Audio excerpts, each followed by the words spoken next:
Hey, how's it going, guys? Welcome back to the channel. We're going to be checking out a video called Why Trump Could Actually Be Great for Europe's Economy by TLDR News EU. That's the name of the original channel. There will be a link in the description for the original video.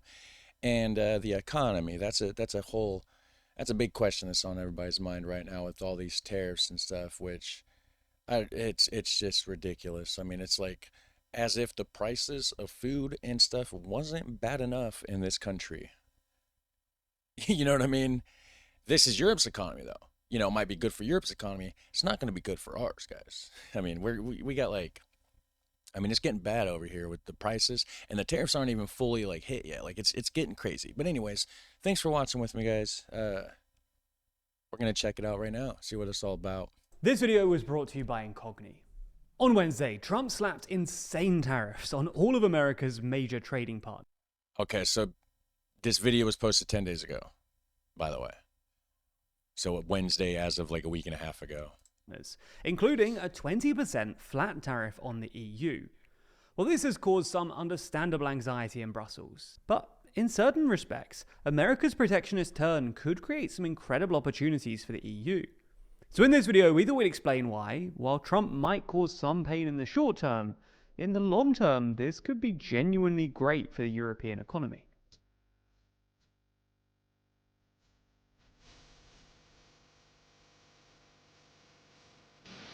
Well, I mean, I feel like there's probably going to be a lot of people, a lot of countries that's going to start doing more deals with Europe, right? Because they're going to pull out of America, you know, doing deals with the United States. So they're going to be like, okay, well, we need to fill that gap. You know what I mean? So they're going to go to Europe, maybe, right? Is that where he's going to go with this? I don't know. We're getting remarkably close to 1 million subscribers, and currently 72% of you haven't yet subscribed. So lend us a hand and subscribe today. So the first thing to make clear is that Trump's trade wars will incur some short-term pain. Europe exports a lot of stuff to the US, and Trump's 20% tariff will mean less demand for these goods. And it's not even like any other country can really replace the US in this respect. American consumers just buy more stuff than basically anyone else. And I can't stand the consumerism. It's like they cram it down your throat. Like there's videos I was watching, and it's like they're telling people like, oh, buy stuff now, buy stuff now. You know, you need to get that phone, get this stuff. Why do you need to buy it? Stop buying stuff. But everybody's worried about, oh, we got to buy it now before all these tariffs kick in, before these prices rise. But it's like, why can't you just be happy with what you got? You know what I mean? Like, it's crazy. It doesn't affect me with all that. I'm not out here buying all these new electronics, but it affects me with the groceries. Those prices are going up. The uncertainty created by Trump's trade wars will probably dampen consumer demand elsewhere too.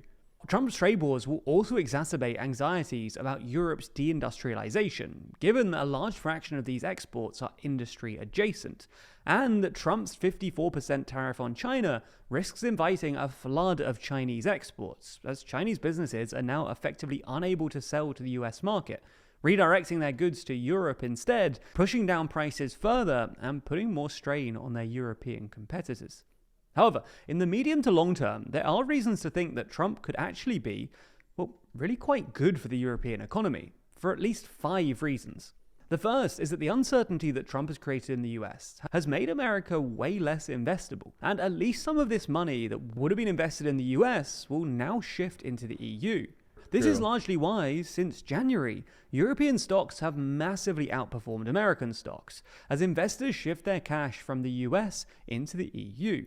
The Stoxx 600, an index covering 600 European companies, is currently slightly up in this period, while the S&P 500, another index covering the 500 biggest American companies, is down an astonishing 8%, its worst quarter since the pandemic.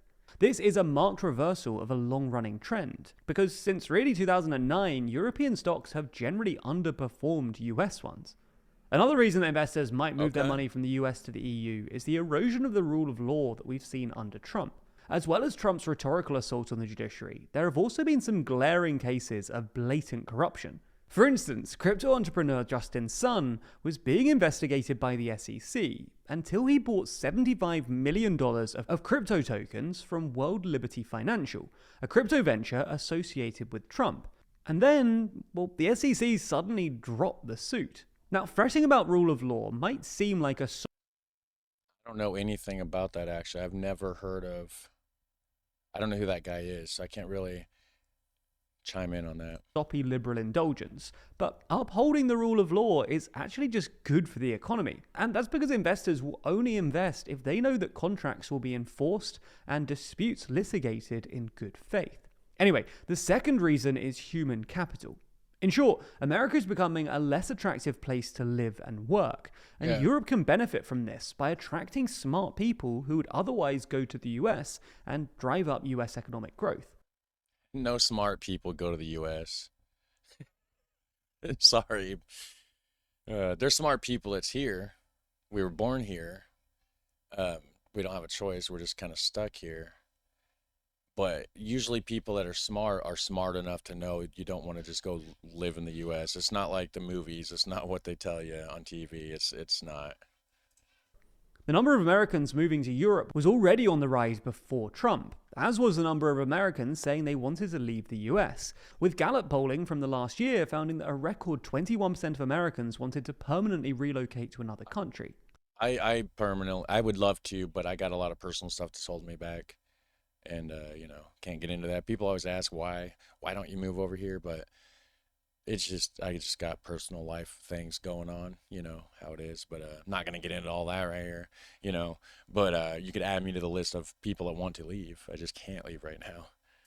But it's not just about Americans moving to Europe, it's also about non-Europeans and non-Americans looking to immigrate. Again, America was already becoming a less attractive place for international immigrants, and this trend will presumably accelerate under Trump. And this is especially true for students. For decades, America has been one of the most desirable places to study, but Trump's assault on American universities, which he sees as bastions of the liberal establishment, will presumably make it less attractive for international students. After all, who would want to go to an American uni when there's a chance that you could be arbitrarily detained or deported because of something you've posted on social media? Or even just because you come from a so-called unfriendly country. These students will probably instead...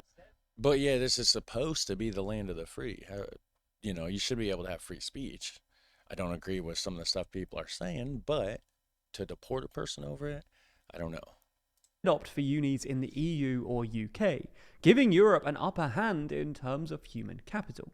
Anyway, the third reason that Trump could be good for the EU is that it might actually help Europe to re-industrialize. Trump's tariffs are nominally about... Oh, because like all the companies that are here could go there or something? bringing manufacturing and industry back to the US. Because in theory, tariffs will force companies who want to sell in the US market to set up factories and manufacturing centers in America. However, because they've been designed so poorly, they'll probably have the reverse effect. Trump's universal 10% tariff, for instance, will make all components more expensive, which will ultimately reduce the competitiveness of American manufacturers. If Trump wanted to, say, rejuvenate America's auto industry, he should have just tariffed cars, not everything, including car parts, because that actually puts American car makers at a disadvantage too. More generally, building out factories takes years of steady investment, which is unlikely to happen given the uncertainty surrounding Trump's trade policy. Plus, the risk that it could all just be undone by his successor. Industrial companies... Yeah, and that's the thing, too. It's like, you get all these presidents, they're here for 4 years at a time, sometimes 8, but, obviously this time it's only 4. He's already did his first 4. But, like, all this progress, if the other people don't like it, and if you piss off everybody, which he is seeming to do, then the only thing that's going to happen is the Democrats are going to win the next time, and they're going to undo every single thing. So it's pointless. It's just like nothing steadily moves in the right direction. So it's like it's not going to, the intentions that he has, whatever, isn't going to work like this guy's saying, right? He's looking to build new factories in a predictable business environment might well turn to the EU instead, especially given that the EU is in the process of developing a more active industrial policy. The fourth reason that Trump could ultimately be good for Europe is that he could force European policymakers to boost domestic demand. As evidenced by Europe's reoccurring trade surpluses, the EU has long relied on exports to fuel its economy. This isn't necessarily a bad... That's what I was saying earlier. So instead of getting stuff from the United States, now they're going to have to be more self-reliant. So it could help in that regard. I think that's what I was trying to get in my point across in like the beginning of the video. Thing, but it does leave you vulnerable to external trade shocks, and is one of the big reasons that the EU economy has struggled so much over the past few years. Well, the best performing European economies have almost all been those with relatively strong domestic demand. The sudden withdrawal of the American market could, in the long term, help Europe to rebalance its economy towards domestic demand, rather than exports, which could make it more resilient going forwards. The fifth reason is a little speculative, but there's at least a good chance that the euro could go some way to replacing the dollar as the world's reserve currency, i.e. the currency that central banks and other big financial institutions like to hold in their foreign exchange reserves. We've done a whole video on this recently, but the TLDR is that Trump's unorthodox economic policy risks undermining the dollar's reserve status. And the fact that the dollar has declined at the same time as American stocks suggests that this process is already underway. That's because in the past, the dollar has normally strengthened during times of uncertainty, because investors used to see it as a safe asset, which is why they liked holding it in their reserves. If the euro were to replace the dollar in this respect, it would both strengthen the euro, helping to boost imports and domestic demand, and potentially allow European countries to borrow at lower rates, in the same way that the US gets to. So, there you have it. While Trump's far-reaching tariffs and wider policies will cause some pain for Europe, they also present the continent with some pretty considerable economic opportunities. Now, as we've demonstrated in this video, there's a huge amount of uncertainty in the world about politics and current affairs, often with few easy solutions. Unfortunately, this can be the case online too. There are all kinds of bad actors out there that want to try and use you to make a quick buck. Take, for instance, data brokers. They sell your data to businesses and marketing agencies. Yeah, so check out his incognito deal. Code TLDR News, and you'll get 60% off. If you want to get his link, I have a link to his video in the original, or in this one, you know, so you can like follow my link to his video to get the link to the discount and save yourself some money on that, right? Everybody's all about saving money, especially in these times of uncertainty. But anyways, what do you guys think about that? Do you think that the European, like the euro, is going to replace the US dollar? It may, because I've been hearing that like other countries are trying to like take their gold out of like the reserves that we have here and everything. I don't know if it's true. I'm not trying to spread fake news or nothing, so do your research, of course. But it could be happening, right? What's your comments on it? What's your thoughts, right? We got to get a discussion going on here because I don't know anything about this. So you guys got to let me know what's going on from your point of view. So, yeah, thanks for watching. Hit like and subscribe. Have a super fun, awesome day. I'll catch you in the next one. Take care. Bye.